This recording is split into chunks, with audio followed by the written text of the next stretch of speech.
Welcome to CMA land stuff. ഇന്നത്തെ ക്ലാസ്സിൽ നമ്മൾ വേൾഡ് വാർ പോയിറ്റ്സിനെ കുറിച്ചാണ് പറയുന്നത്. ഒന്നാം ലോക മഹായുദ്ധത്തിലെ കവികളെക്കുറിച്ച് നമ്മൾ മനസ്സിലാക്കുന്ന സമയത്ത് ഒന്നാം ലോക മഹായുദ്ധം എന്ന് പറയുന്നത് ലോകത്തെ മാറ്റിമറിച്ച വലിയൊരു ദുരന്തമാണ്.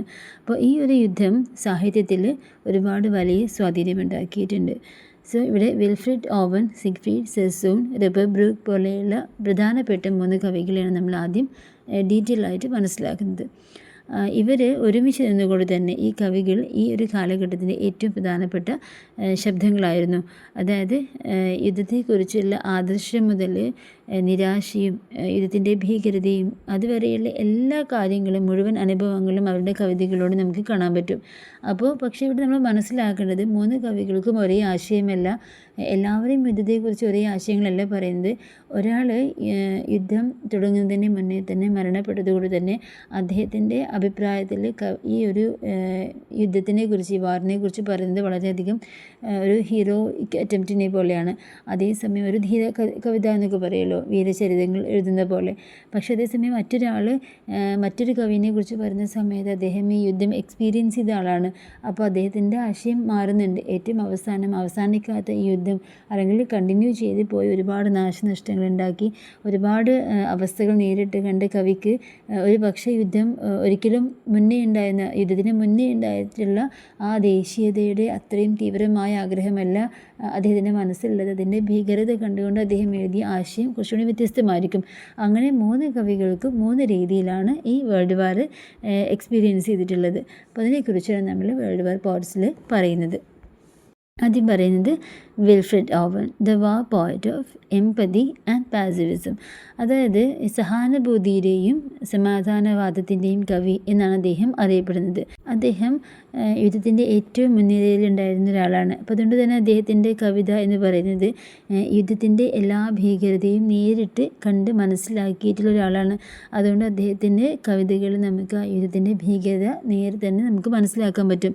അതുകൊണ്ട് തന്നെ അദ്ദേഹം എഴുതിയ കവിതകളുടെ എല്ലാം പ്രധാനപ്പെട്ട തീംസ് എന്ന് പറയുന്നത് suffering, sacrifice, psychological trauma and the futility of വാർ. അതായത് കഷ്ടപ്പാടും ത്യാഗവും യുദ്ധത്തിൻ്റെ മാനസികാഘാതവും അതിൻ്റെ ആ ഒരു ഫ്യൂട്ടിലിറ്റി, വ്യർത്ഥമായ അവസ്ഥ, ഇതെല്ലാം നമുക്ക് അദ്ദേഹത്തിൻ്റെ എല്ലാ കവിതകളിലും നമുക്ക് മനസ്സിലാക്കാൻ പറ്റുമായിരുന്നു. അദ്ദേഹത്തിൻ്റെ റൈറ്റിംഗ് സ്റ്റൈൽ എന്ന് പറയുന്നത് powerful imagery, irony and pararhyme to create a haunting effect. അതായത് ഈ വാർ പോയത്തിൻ്റെ ഒരു ശൈലി എന്ന് പറയുന്നത് ശക്തമായ രീതിയിലാണ് അവതരിപ്പിക്കുന്നത് ആശയങ്ങൾ. അതുമാത്രമല്ല അതിനകത്ത് വിരോധാഭാസമുണ്ട്. ഹൃദയസ്പർശിയായിട്ടുള്ളൊരു ഭാഷ അദ്ദേഹം ഉപയോഗിച്ചിട്ടുണ്ട്. എന്നിരുന്നാലും ഏത് രീതിയിലാണെങ്കിലും യുദ്ധം നേരിട്ട് കണ്ട ഒരു മനുഷ്യൻ്റെ എല്ലാ തരത്തിലുള്ള ഇമോഷൻസും അദ്ദേഹത്തിൻ്റെ കവിതകൾ നമുക്ക് നേരിട്ട് കാണാൻ പറ്റുമായിരുന്നു. അദ്ദേഹത്തിൻ്റെ ഫേമസ് പോയാണ് ഡൽ ഡിക്കോറം എന്ന് പറയുന്നത്. Exposes the gas attack horror and rejects the old lie. അതായത് ഒരു വിഷവാതക ആക്രമണത്തിൻ്റെ ഭീകരതയെക്കുറിച്ചും രാജ്യത്തിന് വേണ്ടിയിട്ട് മരിക്കുന്നത് വളരെ മധുരമാണ് എന്നുള്ള ഒരു നുണയും അദ്ദേഹം ഇവിടെ വ്യക്തമായിട്ട് പറയുന്നുണ്ട്. നെക്സ്റ്റ് ഒരു poem anthem for doomed youth എന്ന് പറയുന്ന കവിതയിൽ ഹി മൗണ്ട് soldiers who die without ceremony. അതായത് യാതൊരു ചടങ്ങുമില്ലാതെ മരിക്കുന്ന സൈനികരോടുള്ള ഒരു അനുശോചനമായിട്ട് എഴുതിയിട്ടുള്ള ഒരു കവിതയുണ്ടായിരുന്നു. Next strange meeting imagines 2 dead enemies meeting in hell. അതായത് 2 ശത്രു സൈനികർ നരകത്തിൽ വെച്ച് കണ്ടുമുട്ടുന്ന ഒരു സാങ്കല്പികമായി എഴുതിയിട്ടുള്ള ഒരു കവിത. അതുപോലെ തന്നെ അങ്ങനെ അദ്ദേഹം എഴുതുന്ന കവിതകളിലെല്ലാം ഈ ദേശീയതയും അതുപോലെ തന്നെ പിന്നെ അദ്ദേഹം നേരിട്ട് മനസ്സിലാക്കിയിട്ടുള്ള കുറേ ബുദ്ധിമുട്ടുകളും സങ്കടങ്ങളും മറ്റുള്ളവരുടെ രീതിയിൽ എങ്ങനെയാണ് യുദ്ധത്തെ നോക്കിക്കാണുന്നത്, അതെല്ലാം അദ്ദേഹത്തിൻ്റെ കവിതയിൽ പ്രധാനപ്പെട്ട വിഷയങ്ങളായിരുന്നു. Owen's goal was to humanize soldiers and show the true cost of war. മാത്രമല്ല അദ്ദേഹം കവിത എഴുതുമ്പോൾ അദ്ദേഹത്തിൻ്റെ മെയിൻ ലക്ഷ്യം എന്ന് പറയുന്നത് സൈനികരെ മനുഷ്യവൽക്കരിക്കുക. അതായത് അവർ നമ്മളെ പോലെയുള്ള സാധാരണ മനുഷ്യന്മാർ തന്നെയാണ്. അതുപോലെ തന്നെ യുദ്ധത്തിൻ്റെ യഥാർത്ഥ വില എന്താണെന്ന് വെളിപ്പെടുത്തുകയും ചെയ്യുക എന്നുള്ളതായിരുന്നു അദ്ദേഹത്തിൻ്റെ കവിതയുടെ പ്രധാനപ്പെട്ട ലക്ഷ്യം എന്ന് പറയുന്നത്. He wanted to destroy the glorification of battle and pacifism. അതായത് ഈ യുദ്ധത്തെ മഹത്വവൽക്കരിക്കപ്പെടുന്ന ആ ഒരു രീതിയെ കംപ്ലീറ്റ് ആയിട്ട് അദ്ദേഹം എതിർക്കുകയും സമാധാനത്തിനായിട്ട് വാദിക്കുകയും ചെയ്യുകയാണ്. അപ്പോൾ ഇവിടെ നമുക്ക് മനസ്സിലാക്കുന്നത്, ഇപ്പോൾ നമ്മൾ രാഷ്ട്രം സ്വതന്ത്രമാവാൻ വേണ്ടിയിട്ട് നമ്മൾ ചിന്തിക്കുന്ന സമയത്ത് നമുക്ക് യുദ്ധം എന്ന് പറയുന്നതൊക്കെ വളരെയധികം നമുക്കിങ്ങനെ ഒരു ഹരമായിരിക്കും. പക്ഷേ അത് നേരിട്ട് കണ്ടൊരു കവി എന്ന രീതിയിൽ മുന്നേ അദ്ദേഹം ഇതേപോലെ ചിന്തിച്ചിരുന്നു.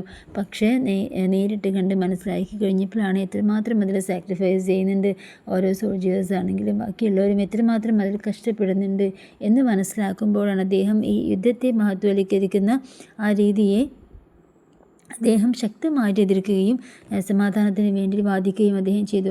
സമാധാനമാണ് യുദ്ധത്തേക്കാൾ നല്ലത് എന്ന് അദ്ദേഹം വ്യക്തമായ അദ്ദേഹത്തിൻ്റെ കവിതകളോട് അദ്ദേഹം തുറന്നു കാണിക്കുന്നുണ്ട്. ഇനി സിഗ്ഫ്രീഡ് സെസൂണിൻ്റെ കവിതകൾ എന്ന് പറയുന്നത് തുടക്കത്തിൽ വളരെ ദേശസ്നേഹത്തോടു കൂടി തന്നെയാണ് അദ്ദേഹം യുദ്ധത്തിലൊക്കെ ചേർന്നിട്ടുണ്ടായിരുന്നത്. പക്ഷേ പിന്നീട് വെസ്റ്റേൺ ഫ്രണ്ടിൻ്റെ അനുഭവങ്ങൾ ഒരുപാട് അദ്ദേഹത്തെ മാറ്റി, കംപ്ലീറ്റ് ആയിട്ടും അദ്ദേഹത്തെ മാറ്റി എന്ന് വേണമെങ്കിൽ പറയാം. അപ്പോൾ അതുകൊണ്ട് തന്നെ അദ്ദേഹം ആദ്യകാലത്ത് എഴുതിയിരുന്ന കവിതകളെല്ലാം ഇങ്ങനെ ധീരതയൊക്കെ ബ്രേവറിയെ പുകഴ്ത്തിക്കൊണ്ട് എഴുതുന്ന കവിതകളാണ് ഉണ്ടായിട്ടുണ്ടായിരുന്നത്. പക്ഷേ പിന്നീട് എഴുതിയിട്ടുള്ള കവിതകൾ വളരെയധികം ദേഷ്യത്തോടു കൂടിയിട്ടും ആക്ഷേപഹാസ്യത്തോടു കൂടിയിട്ടും വിമർശനങ്ങൾ ഉൾക്കൊള്ളുന്നതുമായിട്ടുള്ള കവിതകളാണ്. അതായത് എന്തുകൊണ്ടാണ് അങ്ങനെ വന്നതെന്ന് ചോദിച്ചിട്ടുണ്ടെങ്കിൽ, ഇവിടെ യുദ്ധം ഉണ്ടാക്കുന്ന ആഘാതങ്ങൾ എന്താണെന്ന് എക്സ്പീരിയൻസ് ചെയ്തുകൊണ്ടായിരിക്കാം അദ്ദേഹം പിന്നീട് എഴുതിയിട്ടുള്ള ആശയങ്ങളെല്ലാം തുടക്കത്തിൽ എഴുതിയ കവിതയിൽ നിന്ന് വളരെയധികം വ്യത്യസ്തമാണ്. ഒരു ഫേമസ് ആയിട്ടുള്ളൊരു പോയാണ് സൂയിസൈഡ് ഇൻ ദി ട്രെഞ്ചസ് എന്ന് പറയുന്നത്. ഇവിടെ അദ്ദേഹം ഒരു യുവ സൈനികനെ ആത്മഹത്യയിലേക്ക് തള്ളിവിടുന്ന സമൂഹത്തെ കുറ്റപ്പെടുത്തിക്കൊണ്ടാണ് അദ്ദേഹം എഴുതിയിട്ടുള്ളത്. നെക്സ്റ്റ് എന്ന് പറയുന്നത് ജനറൽ എന്ന് പറയുന്ന കവിതയ്ക്കകത്ത് ഒരു കഴിവ് കെട്ട ഒരു സൈനിക നേതൃത്വത്തെ അദ്ദേഹം കംപ്ലീറ്റ് ആയിട്ടും പരിഹസിക്കുന്നുണ്ട്.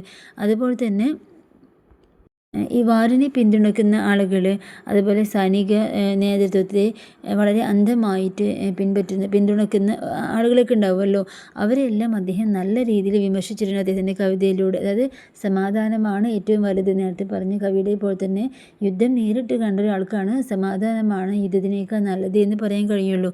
അപ്പോൾ ഈ യുദ്ധത്തിനെതിരായിട്ടുള്ള പൊതുജനാഭിപ്രായം രൂപപ്പെടുത്തിയെടുക്കുന്നതിൽ അദ്ദേഹത്തിൻ്റെ കവിതകൾ വളരെയധികം നിർണായകമായിട്ടുള്ള പങ്ക് വഹിച്ചിട്ടുണ്ട്. നെക്സ്റ്റ് പറയുന്നത് റിപ്പബ് ബ്രൂക്കിൻ്റെ കവിതകളിൽ ഐഡിയലിസവും അതുപോലെ തന്നെ റൊമാൻറ്റിസിസവും. ഇപ്പോൾ യുദ്ധത്തിന് പോകുന്നതിന് മുന്നേ തന്നെ മരണപ്പെട്ടു പോയിട്ടുള്ളൊരു കവിയാണ് റിപ്പബ് ബ്രൂക്ക് എന്ന് പറയുന്നത്. അതുകൊണ്ട് തന്നെ അദ്ദേഹത്തിൻ്റെ കവിതകൾ വാറിനെ കുറിച്ചിട്ടുള്ള കാഴ്ചപ്പാട് തികച്ചും വ്യത്യസ്തമാണ്. അതായത് ഇപ്പോൾ ഒരു വാർ നേരിട്ട് കണ്ട് എക്സ്പീരിയൻസ് ചെയ്ത ഒരാളുടെ കവിതയും ആദ്യം ഈ ദേശീയത അതിനോടുള്ളൊരു ആഗ്രഹം കൊണ്ട് വാറിലേക്ക് ചിന്തിക്കുന്ന അങ്ങനെയുള്ള ഒരാളുടെ കവിതയും തമ്മിൽ എന്തായാലും വ്യത്യാസം ഉണ്ടാവുമല്ലോ. അപ്പോൾ ഇദ്ദേഹത്തിൻ്റെ കവിത എന്ന് പറയുന്നത് ഇദ്ദേഹം യുദ്ധഭൂമിയിൽ എത്തുന്നതിന് മുന്നേ തന്നെ മരണപ്പെട്ടു പോയിട്ടുള്ളൊരു വ്യക്തിയാണ്. അതുകൊണ്ട് തന്നെ അദ്ദേഹത്തിൻ്റെ കവിതകളിലെല്ലാം വാറിനെ കുറിച്ചുള്ള കവിതകളെല്ലാം അതിൻ്റെ കാഴ്ചപ്പാട് തികച്ചും വ്യത്യസ്തമാണ്. അദ്ദേഹത്തിൻ്റെ മെയിൻ തീംസ് എന്ന് പറയുന്നത് sacrifice, patriotism and noble death for one's country. അതായത് ഇവിടെ നമുക്കൊരു ദേശീയത അത് മനസ്സിൽ അധികം നിൽക്കുന്നത് കൊണ്ടാണ്.